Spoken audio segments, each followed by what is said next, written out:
আজকে ছিল আমার শাশুড়ি মায়ের মৃত্যুবার্ষিকী। আর এই জন্যই আমরা সকাল সকাল চলে গিয়েছিলাম মন্দিরে তার নামে পূজা দেওয়ার জন্য। আজকে থেকে 4 বছর আগে এই দিনেই সে আমাদের ছেড়ে চলে গিয়েছে ইহকাল থেকে পরকালে। তার আত্মার শান্তির কামনায় প্রতি বছর এই দিনে আমরা মন্দিরে যাই এবং তার নামে আমরা পূজা দিই। সকালবেলায় ঘুম থেকে উঠেই আমরা স্নান টান করে বেরিয়ে পড়লাম, উপবাস ছিলাম। তো মন্দিরে ফার্স্টে ঢুকেই আমরা প্রসাদ কিনে নিয়েই চলে গেলাম পূজা দেওয়ার জন্য।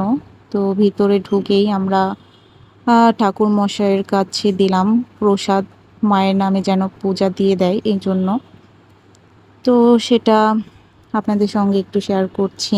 এটা আমাদের জাতীয় মন্দির ঢাকেশ্বরী মন্দিরে আমরা গিয়েছিলাম, যেহেতু আমাদের বাসার পাশেই ঢাকেশ্বরী মন্দিরটা। তো এই জন্য ঢাকেশ্বরী মন্দিরে গেলাম। পূজা দেওয়া শেষে আমি একটু প্রসাদ আমার মেয়েকে দিচ্ছিলাম এবং ঠাকুরের পায়ের ফুল আমি ওর মাথায় ছুঁয়ে দিচ্ছিলাম। তো আরুষি একটা প্রসাদ নিল, কিন্তু খেতে যাচ্ছিল না, কারণ আমরা অনেক ভোরে গিয়েছিলাম। দেন ওর বাবার সঙ্গে ও একটু হাঁটছিল বাবার হাত ধরে। তো এখানে কিছুক্ষণ থাকার পর আমার হাজব্যান্ড এখানে মোমবাতি, তারপর আগরবাতি এগুলো ধরালো।